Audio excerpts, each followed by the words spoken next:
Φίλες και φίλοι, γεια σας. 17ο βίντεο της σειράς «Οι Παγκίτες» και πάμε να δούμε μαζί τα 6 έβδομα μιας αγωνιστικής που πέρασε, αφού τώρα που γυρνάμε εμείς στο βίντεο είναι σε εξέλιξη ο αγώνας του Λεβαδιακού με την Καλιθέα. Είναι ο Άλεξ. Είναι ο πρόεδρος, κατά κόσμο Γιάννης Βλαχογιάννης, ή αλλιώς Mr. Cult.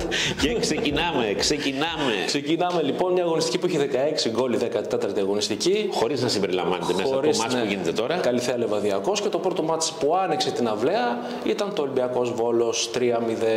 Να τα μας. Δεν μου λες για το φουτεράκι, βγάζουμε κανένα φράγκο ή έτσι και η λάμπα? Δεν λέω τίποτα. Κάνουμε τη διαφήμιση. Το ματσάκι πάμε Ολυμπιακός Βόλος. Ολυμπιακός Βόλος 3-0. Το οποίο πρέπει να άλληξε με τον σφύριξοδητή στην έναρξη, έτσι. Ναι, με το που άρχισε. Δηλαδή στο τρίτο λεπτό έγινε ένα πολύ κακό λάθος, θα έλεγα, στην άμυνα του Βόλου. Ο Ελκαμπή έκανε το 1-0. Το 2-0 έκανε μια τρομερή ενέργεια ο Κοστούλας. Τρομερή ενέργεια, δηλαδή μια ενέργεια for classes. Και το 3-0 το έκανε με το που μπήκε μετά από 1,5 λεπτό ο Γέλσον Μάρτινς στο 66. Τι κρατάμε από αυτό το μάτς? Σημειωτέων. Κρατάμε ένα κακό στατιστικό, θα έλεγα, για το Βόλο. Ένα σουτ και αυτό εκτός στόχου. Σε όλο το μάτς. Σε όλο το μάτς. Απίστευτος. Ούτε κατέβηκε από το κέντρο. Ούτε κατέβηκε. Ένα χωράφι ολόκληρο ο Ολυμπιακός. Το έσπηρε, έκανε το rotation του για να πάει στην Ευρώπη μετά. Από τον Ολυμπιακό τι μπορούμε να κρατήσουμε? Από τον Ολυμπιακό, εγώ κρατάω προσωπικά την υπέροχη αυτή ενέργεια του Κοστούλα στο δεύτερο γκολ. Καθαρά συντερφορήσιο γκολ, καθαρά παίχτη, δηλαδή λες και βλέπεις 30 χρόνων παίχτη. Δηλαδή, αν δεν έβλεπε ότι είναι ο Κοστούλας και το έβλεπε από μακριά, θα έλεγα ότι είναι ο Γιάρεμτσουκ, ας πούμε. Σωστός. Ας πούμε, γιατί ο Γιάννης δεν βάζει τέτοια γκολ. Μέχρι στιγμής δεν έχει δείξει. Τα άλλα γκολ είπαμε τα βάλαν ο Ελκαμπή. Ο Ελκαμπή στο τρίτο λεπτό και ο Μάρτινς στο 66. Οπότε η επιθετική γραμμή του Ολυμπιακού μίλησε και έβγαλε 3 γκολ. Πήρε το μάτς. Ένα από τα πράγματα που θα πρέπει να κρατήσει ο προπονητής.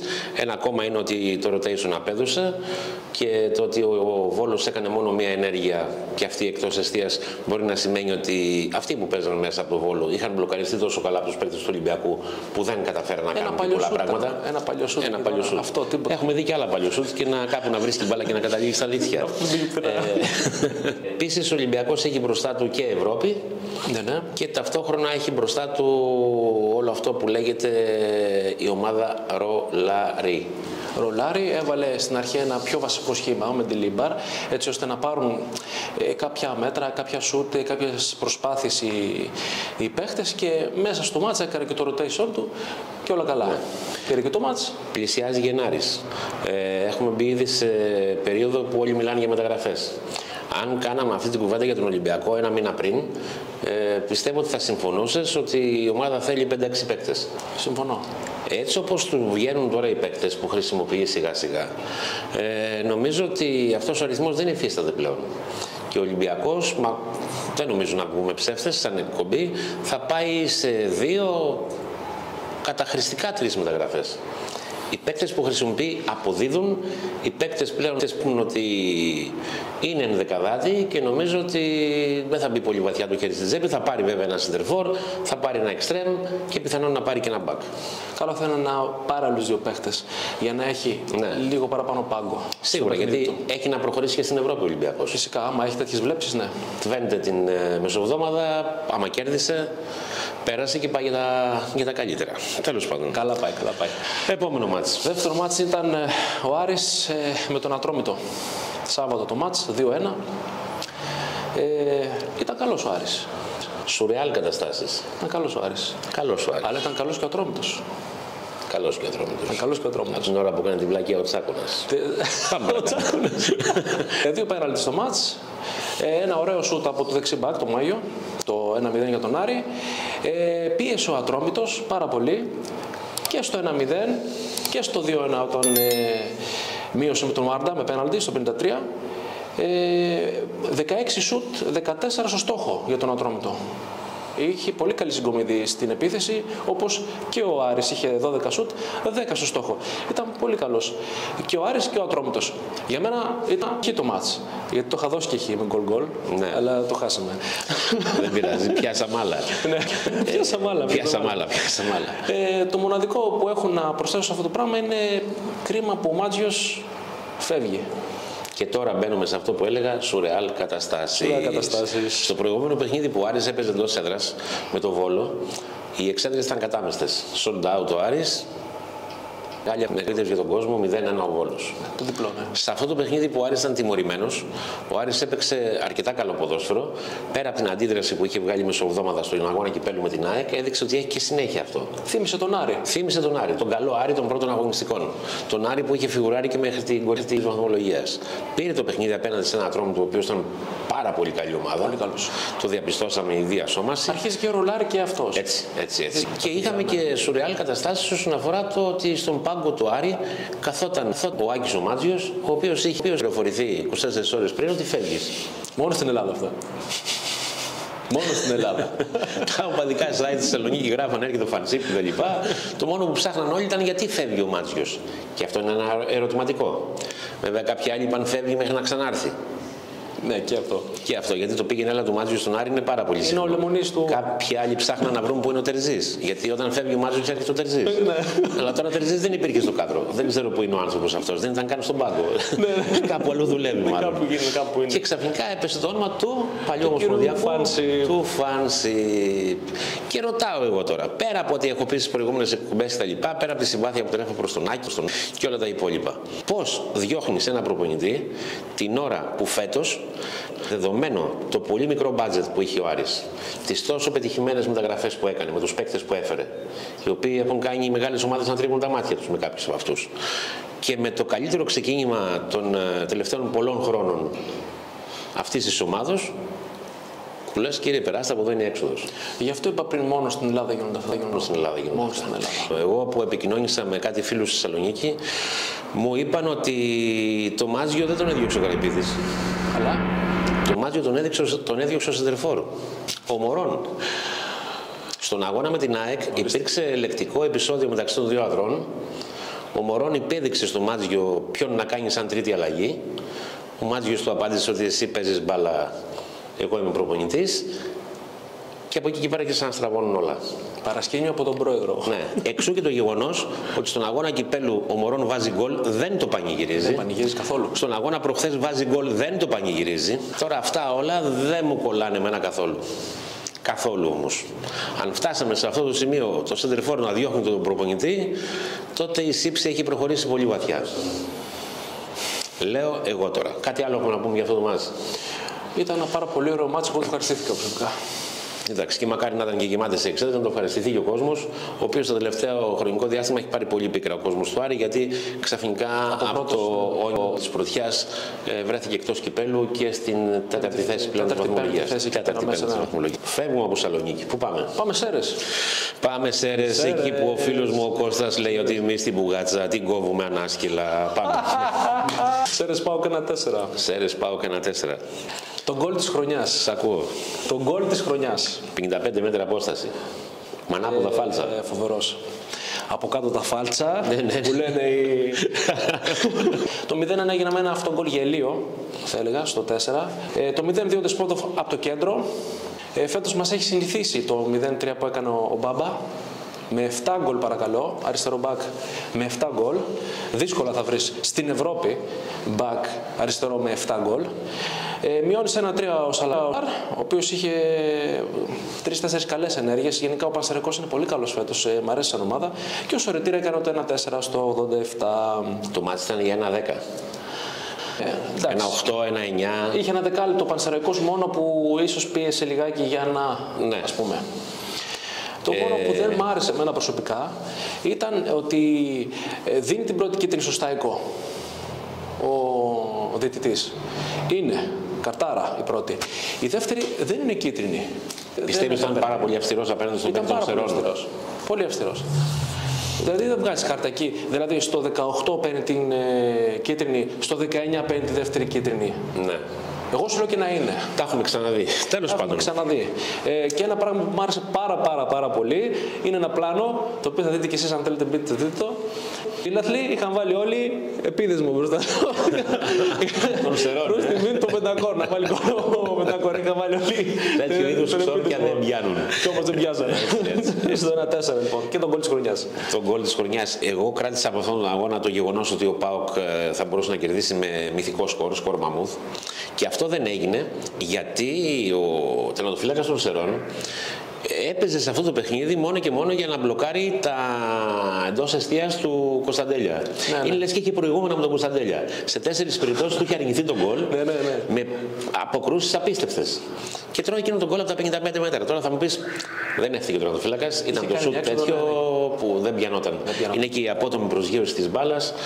Όλα αυτά συνηγόρησαν στο να δούμε τον γκολ της χρονιάς, όπως είπες. Από εκεί και πέρα, το ότι η δεύτερη κίτρινη είναι τραβηγμένη και για μένα είναι, αλλά δεν είναι για αλλίωση αποτελέσματο, γιατί το ΠΑΟΚ ό,τι ώρα ήθελε έβαζε γκολ, όπου ήθελε τον πήγαινε τον πύχη ψηλά. Αυτό που θα πρέπει να προσέξει ο ΠΑΟΚ είναι ότι σε ένα τόσο εύκολο παιχνίδι με τις ΣΕΡΕΣ μερικώς έως ολικώς ακίνδυνες, δέχεται ένα γκολ την ώρα που παίζει με 10 παίκτες ο αντίπαλος. Ναι.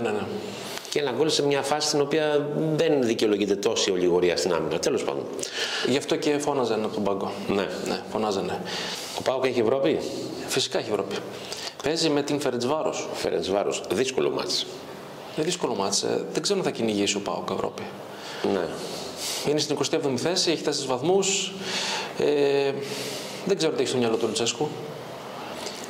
Αν θες την άποψή μου, για μένα ο Λουτσέσκου, όπως και οι παίκτες του ΠΑΟΚ, τέτοια παιχνίδια πρέπει να τα κυνηγήσουν, έστω και αν δεν περάσουν.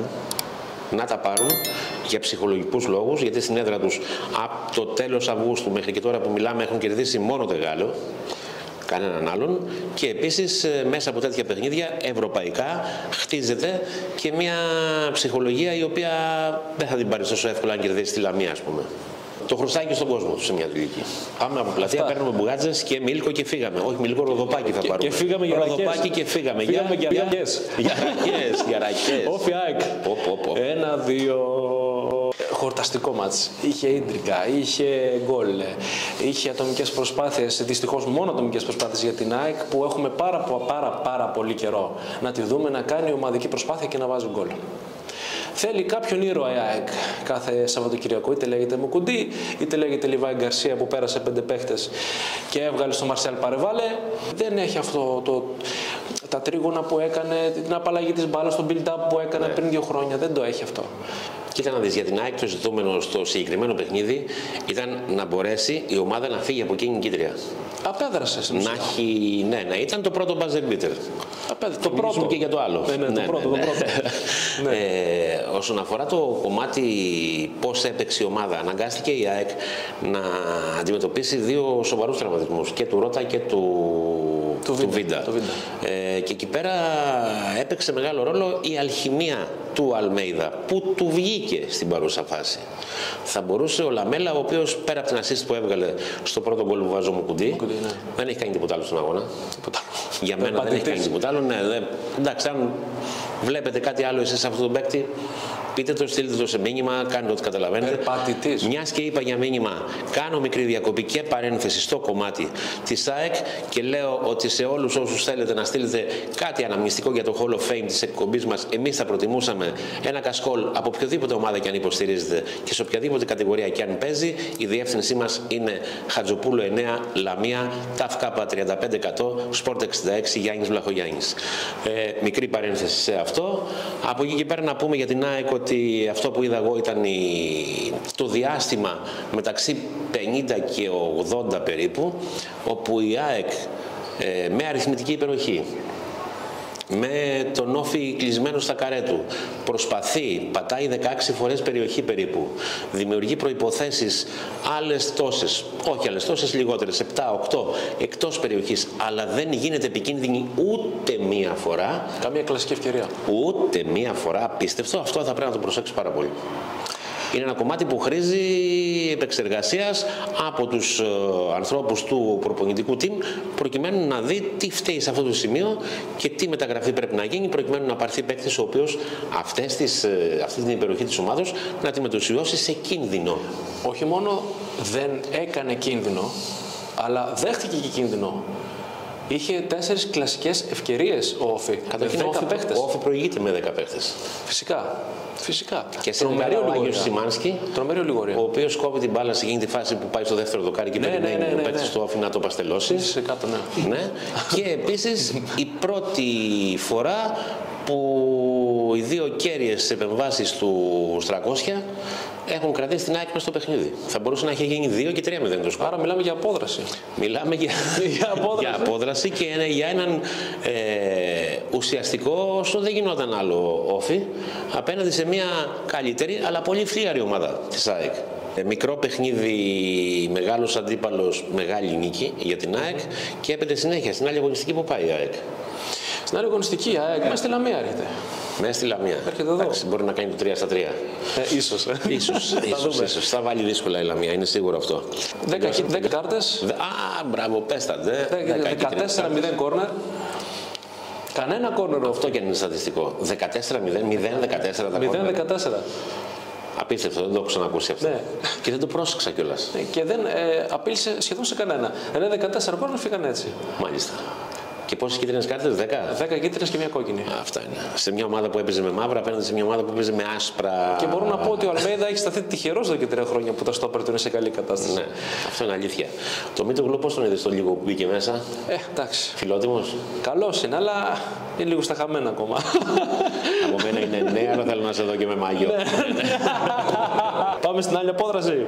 Πάμε. Αστέρας Άκτορ, Παναθηναϊκός. 0-1. Αυτό και αν ήταν απόδραση. Αίμα και άμμος. Αυτό και αίμα και άμμος. Λιοντάρια χριστιανοί. Απόδραση στο 94. Ναι. Μια νίκη που ο Παναθηναϊκός δεν θα πρέπει να τη χρησιμοποιήσει για να δείξει ότι όλα πάνε καλά και σίγουρα δεν θα πρέπει να κρύψει τα κακό κείμενα κάτω από το χαλάκι.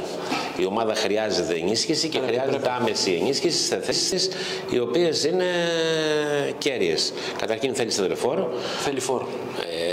Και θέλει για 2 λόγους σεντερφόρ. Θέλει ένα να σμπρώχνει την μπάλα στα δίχτυα και θέλει σεντερφόρ που θα ταρακουνήσει τον Ιωαννίδη και θα τον κάνει να αισθανθεί ότι απειλεί τη θέση του. Γιατί νομίζω ότι παίρνει και τη φανέλα σπίτι, πάει κοιμάται, την πλένει, ξαναγυρνάει στο κήπο με τη φανέλα, ξέρει δεν θα την πάρει κανένας και δεν παίζει καλά ο Ιωαννίδης. Έχει πάψει να δουλεύει. Ένας Ιωαννίδης που για μένα είναι υπέρβαρος, έχει παραπάνω κιλά από ό,τι πρέπει. Ένας Ιωαννίδης που έχει μάθει να διαμαρτύρεται και τίποτα άλλο. Και ένας Ιωαννίδης που δυστυχώς δεν δίνει την μπάλα σε συμπαίκτη για κανένα λόγο. Πες ότι θες τώρα εσύ. Τι να πω, οι πρωταγωνιστές ήταν 2 τερματοφύλακες. Από 6 αποκρούσεις είχε ο καθένας, και ο Ντραγκόφσκι και ο Τζιντόντας. Ναι. Ήταν πολύ καλοί και οι δύο. Του Ντραγκόφσκι είναι αποκρούσεις. Αποκρούσαρες. Ναι, αποκρούσαρες. Του Τζιντόντα τις λες και λίγο τυχερές. Ο Μπακέντα έχασε πολλά τέτα-τέτ. Επίσης. Μπορούσε να βάλει γκολ. Είχε αμυντικά προβλήματα δηλαδή χθες ο Παναθηναϊκός. Και η απόδραση είναι απόδραση, βάζει τον γκολ και σφυράει. Έτσι. Ναι. Όπως είπαμε και για την ΑΕΚ, καταλυτικό ρόλο ο τερματοφύλακας ο Στρακόσια, έτσι λέμε και για τον Παναθηναϊκό, καταλυτικό ρόλο ο Ντραγκόφσκι. Οι αποκρούσεις που κάνει είναι πάρα πολύ δύσκολες, παιδιά. Σε 2 φάσεις νομίζω ότι. Εκτινάχθηκε, ναι. Αυτό ακριβώς. Είναι λες και είχε ελαττήρια. Είναι από PlayStation βγαλμένες αυτές οι αποκρούσεις. Και νομίζω ότι ο Παναθηναϊκός δεν θα χαμογελούσε αν δεν είχε αυτόν τον τερματοφύλακα κάτω από τα γκολπόστ του πολλές φορές φέτος. Όχι μόνο χθες.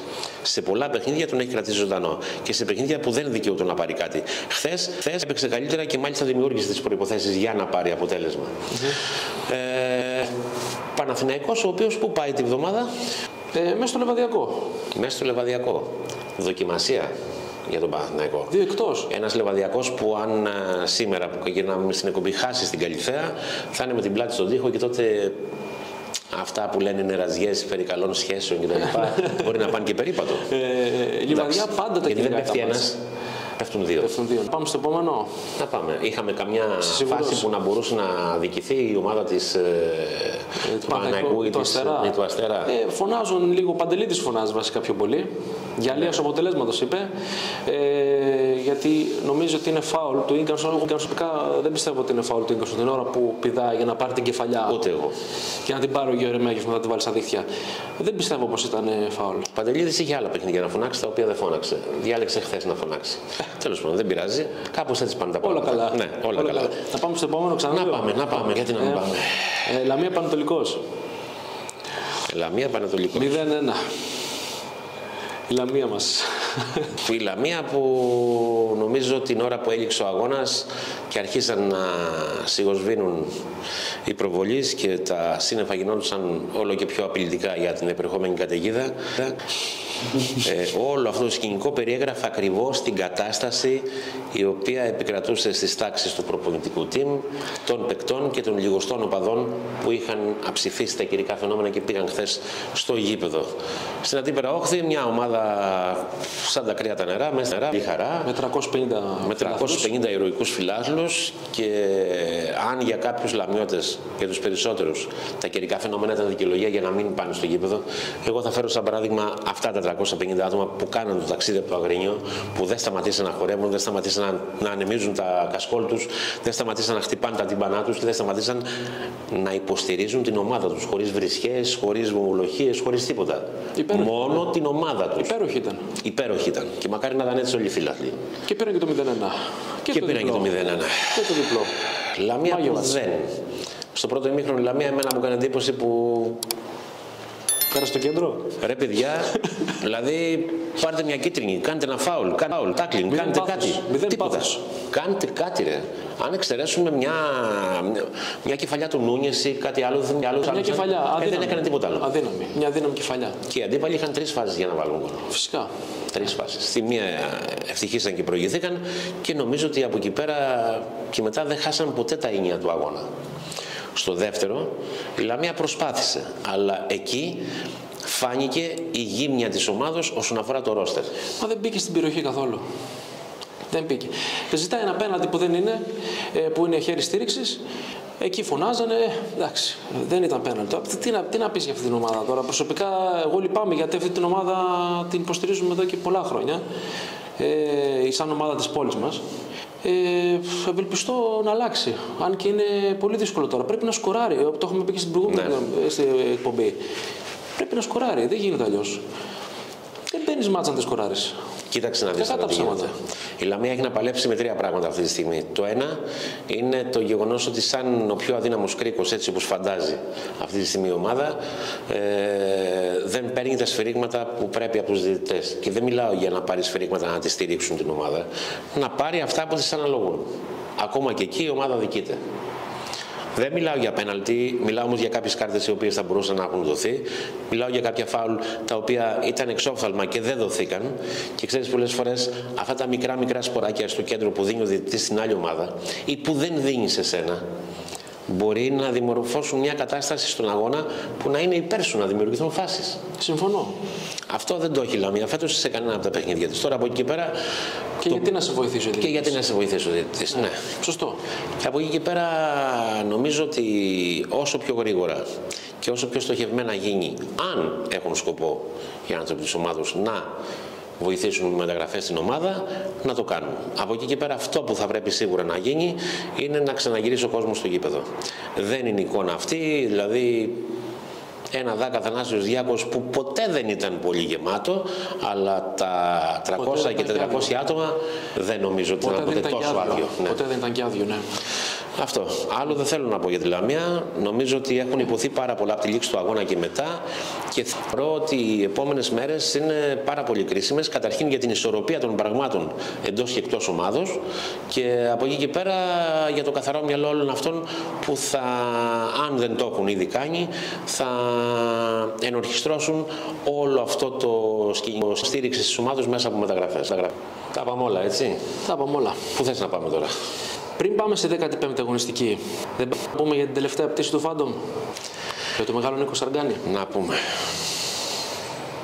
Πρόεδρε. Τον πρόλαβες? Όχι. Όχι. Νομίζω ότι έχεις χάσει όντως πτήσεις ενός ανθρώπου που διάλεξε να παίξει τερματοφύλακας και που το έκανε όσο καλύτερα μπορούσε. Μιλάμε για έναν άνθρωπο καταρχήν, και αυτό το απέδειξε και κατά τη διάρκεια της καριέρας της ποδοσφαιρικής και μετά τη λήξη της. Μιλάμε για έναν τερματοφύλακα που ήταν καθολικής αποδοχής από τους φιλάθλους όλων ομάδων και για το χαρακτήρα του και για το ότι ήταν ο καλύτερος κατά τα δοκάρια, και μιλάμε για έναν άνθρωπο ο οποίος έδωσε και άλλη διάσταση, θα λέγαμε, στη θέση του τερματοφύλακα. Γιατί ήταν εξίσου καλός κάτω από τα δοκάρια, εξίσου καλός με την μπάλα στα πόδια, αλλά και γκολτζής. Γιατί στη διάρκεια της καριέρας του είχε πάρει πολλές φορές πρωτοβουλία να εκτελέσει πέναλτι. Από τα οποία, αν θυμάμαι καλά, δεν πρέπει να έχει χάσει. Αυτός ήταν ο Νίκος Σαργκάνη, ένας ποδοσφαιριστής ο οποίος στις 11 Οκτώβρη του 1980 συστήθηκε και έγινε γνωστός σε όλη την ποδοσφαιρική Ευρώπη. Στον περίφημο αγώνα Δανίας-Ελλάδος, όπου πήρε και το προζωνίμιο Φάντομ και που εκείνο το παιχνίδι η Ελλάδα το πήρε με ένα γκολ του Ντίνου του Κούι με ένα άπιαστο φάουλ. Ένας παίκτης όμως ο οποίος πριν συστηθεί στην Ευρώπη είχε δώσει τα δικά του διαπιστευτήρια εντός των συνόρων. Και αυτό το έκανε με την ομάδα της Καστοριάς. Ναι. Που είχε πάρει τον περίφημο τελικό με 5-2 και έγινε και επίλογος Ελλάδος. Από εκείνη την ημέρα και μετά, από τη λήξη του αγώνα και μετά, ήταν το μήλον της έρηδος για όλες τις ομάδες του κέντρου και όχι μόνο. Έκανε αυτά που έκανε με το εθνόσημο στο στήθος και δεν σταμάτησε εκεί. Ακόμα και στη λήξη της καριέρας του, όταν πλέον ήταν τα τελευταία παιχνίδια που θα έπαιζε, είχε πάρει την περίφημη μεταγραφή στον Αθηναϊκό, μια ομάδα που τη δεύτερη χρονιά της παρουσίας της στην Α' Εθνική κατάφερε να πάει στο τελικό του κυπέλλου Ελλάδος με αντίπαλο τον Παναθηναϊκό τότε. Έκανε 2 ήττες, δεν πήρε το κύπελλο, αλλά βγήκε Ευρώπη. Γιατί ο Παναθηναϊκός με τον τίτλο του κυπέλλου έπαιρνε τον double. Ναι. Οπότε η ομάδα που ήταν στο τελικό μαζί του πήγε Ευρώπη. Και με τον Νίκο Σαργκάνη κάτω από τα δοκάρια, ο Αθηναϊκός έκανε μπλόκο στη Manchester United. Η κλήρωση έφερε τη Manchester απέναντί του. Απίστευτο πράγμα. Ναι. Το γήπεδο του Αθηναϊκού δεν γινόταν να φιλοξενήσει ευρωπαϊκό παιχνίδι. Το εντός έδρας παιχνίδι το δώσαν στη Λεωφόρο, όπου ο Νίκος Σαργκάνης κατέβασε ρολά. Οι παίκτες της Manchester δεν πιστεύαν ότι η μπάλα δεν μπορεί να καταλήξει στα δίχτυα. Δεν κατέληξε. Το Manchester ήταν 0-0 και πήγαμε στον επαναληπτικό 15 μέρες μετά στην Αγγλία, όπου και πάλι το μάτς έληξε 0-0. Και ο Αθηναϊκός ιτήθηκε με 2 γκολ που έφαγε στην παράταση. Και ενώ είχε μείνει ήδη με 10 παίχτες. Εκτός από τον Σαργκάνη έπαιζε ο Μπόγκ, έπαιζε ο Τζαλοκώστας, έπαιζαν παιχταράδες της εποχής, δεν τους θυμάμαι όλους μέσα. Και είναι από τις ιστορίες οι οποίες γράφονται μία φορά. Αν ψάξεις τώρα το χάρτη του ποδοσφαιρικού της Ελλάδος, δεν θα βρεις τον Αθηναϊκό. Πουθενά, ναι.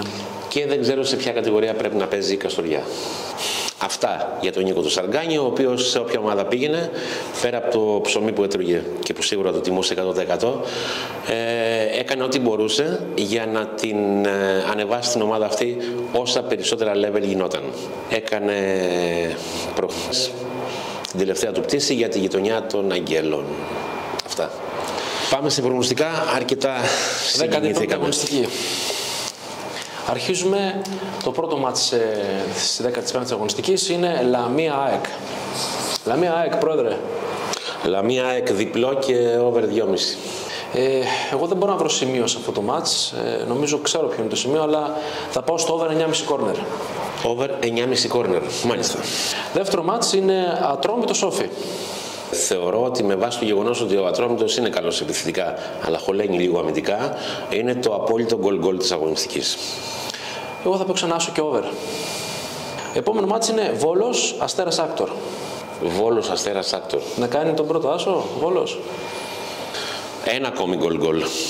Κι άλλο goal, πρόεδρος. Goal. Διαφωνώ με τον σίγουρο, πρόεδρο. τέλος πάντων.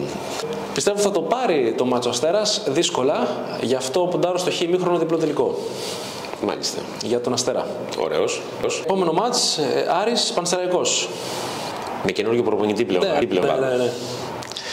Και με τον Πανσεραϊκό απέναντί του, ο οποίος νομίζω ότι εκτός έδρας είναι πιο δυνατός από την εντός. Ο Άρης λοιπόν, Μάτζιος θα λέτε και θα κλαίτε, Χ2. Χ2. Ναι. Διπλή ευκαιρία, ωραίο. Εγώ λέω γκολ και over. Γκολ και over. Πιστεύω θα σκοράρουν και οι δύο ομάδες. Το επόμενο μάτς είναι Λεβαδιακός, Παναθηναϊκός. Διπλό από εδώ μέχρι τη Λιβαδιά. Νομίζω ότι εύκολα ή δύσκολα ο Παναθηναϊκός θα πάρει τον αγώνα. Ένα over σκέτο, θα πω εγώ. Over σκέτο. Ένα over σκέτο. Over 2,5. Alright. Πανετολικός, ΠΑΟΚ. Πανετολικός ΠΑΟΚ. Ο ΠΑΟΚ έρχεται από ευρωπαϊκό παιχνίδι, θα είναι λίγο κουρασμένος. Δεν ξέρω αν θα υπάρχουν και τραυματισμοί. Ο Πανετολικός είναι με κεκτημένη ταχύτητα, σκοράρει σε όλα τα παιχνίδια. Ένα ακόμη γκολ. Το τρίτο που προτείνω σε αυτό το δελτίο. Πιστεύω Θα γυρίσουν και οι δύο ομάδες πίσω, γιατί όπως είπες, έχει Ευρώπη ο ΠΑΟΚ. Ναι. Οπότε δεν πιστεύω για πολλά γκολ. Άρα στο under 2,5. Άντερ 2,5. Επιλέγω τον ΠΑΟΚ. Εντάξει. Στο under. Και τελευταίο μάτς, Καλιθέα Ολυμπιακός. Τώρα θα είμαι υπερβολικός αν πω πάλι σαν γκολ. Καθόλου. Γκολ. Να συμφωνήσω. Έλα ρε. Να γίνουν και θαύματα. Αλλά και διπλό στον Ολυμπιακό. Δηλαδή να νικήσει ο Ολυμπιακός, αλλά να σκοράρει και η Καλιθέα. Ναι. Εσύ λες διπλό και γκολ. Εγώ λέω και το γκολ. Εσύ λες και το γκολ. Alright. Και μέχρι να έρθει εκείνη η αγωνιστική και να δούμε τι θα δούμε. Θα τον υποστώ μια εβδομάδα ακόμα. Εντάξει. Υπάρχουν αρκετά παιχνίδια τα οποία βλέπουμε μαζί. Πέρα από το γεγονός ότι εκείνη την ώρα κάνουμε την πλακίτσα μας, νομίζω ότι βγάζουμε και συμπεράσματα τα οποία μεταφέρουμε μέσω της εκπομπής, μέσω του βίντεο σε εσάς. Δεν είναι της πλάκας, είναι στοχευμένα. Και θέλουμε να πιστεύουμε ότι αυτά τα στοχευμένα που εμείς περνάμε σε εσάς θα είναι και η αιτία για να μας συστήσετε σε περισσότερους φίλους σας, να κάνουν μια εγγραφή στο κανάλι μας και ένα like στα βίντεο μας για να αισθανθούμε κι εμείς λίγο πιο δυνατοί. Like. Από εκεί και πέρα μέχρι το επόμενο ραντεβού μας που θα είναι σε μια εβδομάδα από σήμερα, εγώ θα προτείνω σε όλους εσάς, λόγω των καιρικών συνθηκών, να τρώτε καλά και να σκεπάζεστε. Επίσης να χαμογελάτε, όπως αυτό το φωτεινό χαμόγελο του Άλεξ. Να χαμογελάτε γιατί πέρα από προσωπική ευεξία κάνει και όλους αυτούς που μπορεί να μην σας χωνεύουν να σκάνε από τη ζήλια τους. Και τέλος, πριν πείτε ή πριν κάνετε οποιαδήποτε μακακία, να σκεφτέστε. Είναι νόμιμο, αφορολόγητο και εντελώς δωρεάν. Καλά να περνάτε.